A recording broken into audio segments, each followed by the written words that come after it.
we are going over the different types of silver for those new to silver stacking.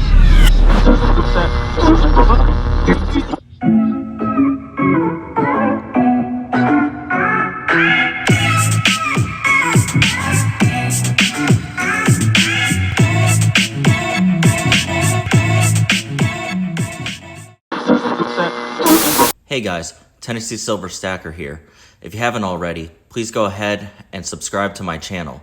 If you stick through to the end of the video, I will tell you what I think is the best type of silver to buy and why I buy it over the others.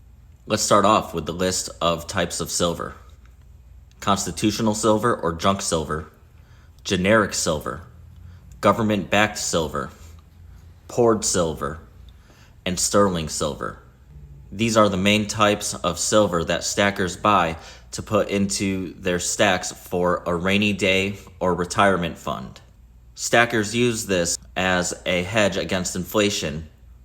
As the dollar value continues to go down, precious metals tend to maintain or even grow in value over time. Our first type of silver to talk about is constitutional silver. I call it junk silver because this is the type of silver you don't need to worry about damaging or toning. This has been circulated for many years and has passed through millions of people's hands, pockets, and purses.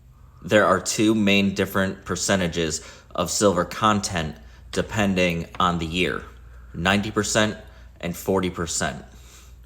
The coins that contain silver are dimes, quarters, half dollars, and dollars. Also, the Jefferson wartime nickel has 35% silver. Those were minted between 1942 and 1945. The Kennedy half dollar from 1965 to 1970 are the 40% coins. The rest are 90% silver from 1964 and below.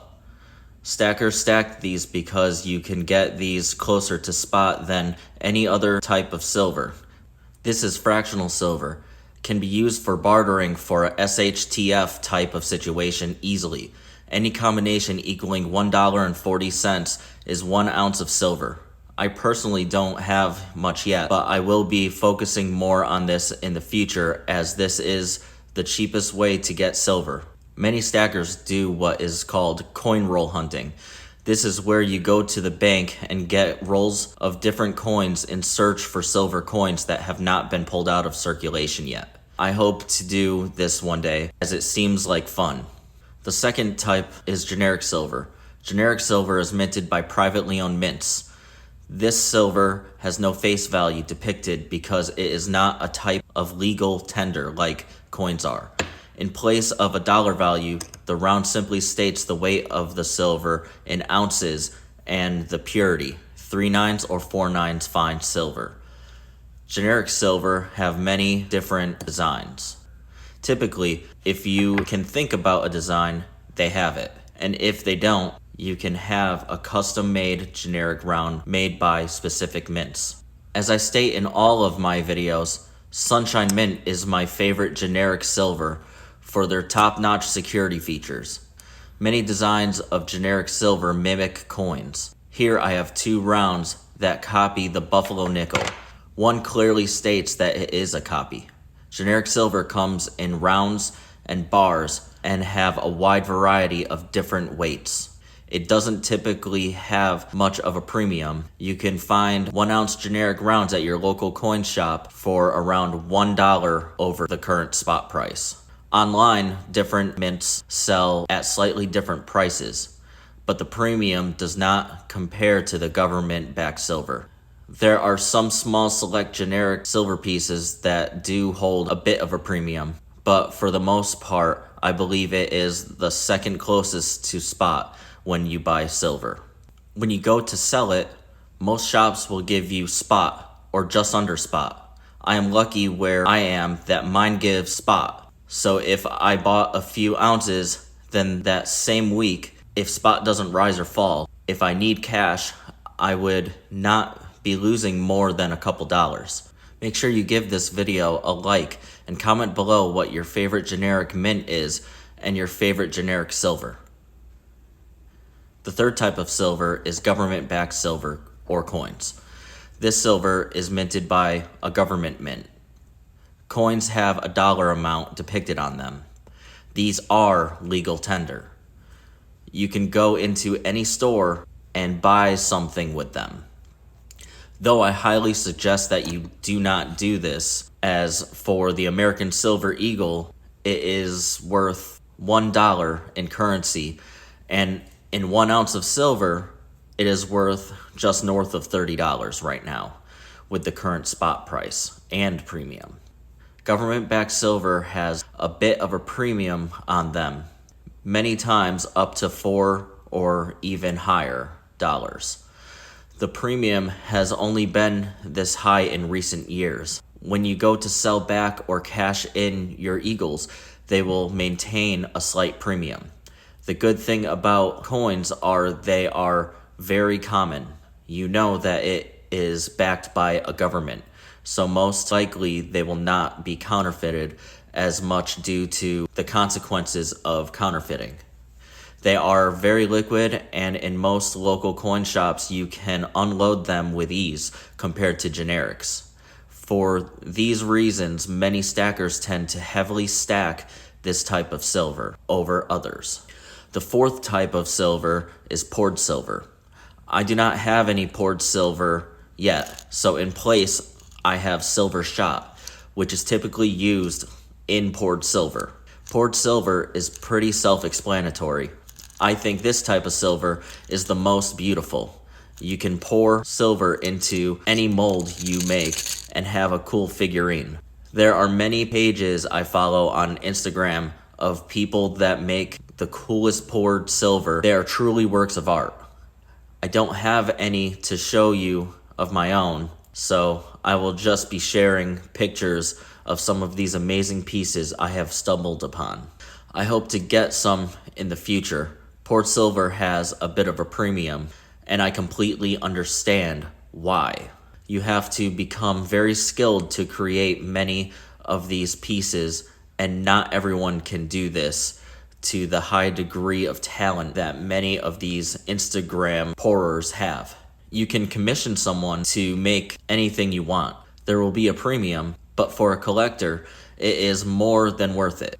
I don't view poured silver art to be something I would consider part of my stack. Those pieces I would not cash in. I would be buying them for me, not to stack. I honestly do not know much more about poured silver when it comes to selling to a local coin shop. I haven't come across any in the shops around me besides the 10-ounce silver bullet and the 9mm bullet. I have only seen them on Instagram. They sell very easily on there, and the stacking community loves seeing all of the new pieces coming from these pourers. The fifth and last type of silver we are going to talk about today is sterling silver. Sterling silver is 92.5% silver and 7.5% other metals. Again, I don't have any sterling silver to show you, so I hope the pictures I post in this video help show you what it is. Some of the most common forms you will see this type of silver in are silverware, serving pieces, musical instruments, and jewelry. Some stackers put this type of silver in their stack because sometimes you can get them very cheap at yard sales, estate sales, or small local auctions. So out of these 5 types of silver, what is the main silver you have in your stack? And why do you stack it more than the others? Comment below and let's talk about it. Thank you for staying through this video to see what I think is the best type of silver to stack. To me, there are 2. My number 1 go-to is generic silver. Generic silver is close to spot, and when you sell it back when cashing in, you can get spot or just under spot. That is very important to me because I want to ensure that I can make as much profit that I can when cashing in my silver. If you are stacking government silver like American Silver Eagles, you run the risk of losing more profit because of the cost of the premium for them. My second choice would be junk silver. You can get that very cheap, and again, if you need to barter for, say, food, medicine, clothing, then you can easily, since junk silver is fractional. Also, when buying, since it is fractional, you don't have to buy an ounce if you don't have the money. You can stack that at a slower pace. The other day, I went to my local coin shop and bought some generic silver, and the rest of the money I had left over, which was $12, I spent on junk silver. It builds up very easily, and I like that. But this is the end of this video. Please remember to like, subscribe, and click the bell so you can be notified when I post my videos. Also, go ahead and check out my Instagram and Twitter page. I post content daily on those platforms. All pages linked in the description below. Thanks for watching. I hope you had a good week and a great day. See you next time.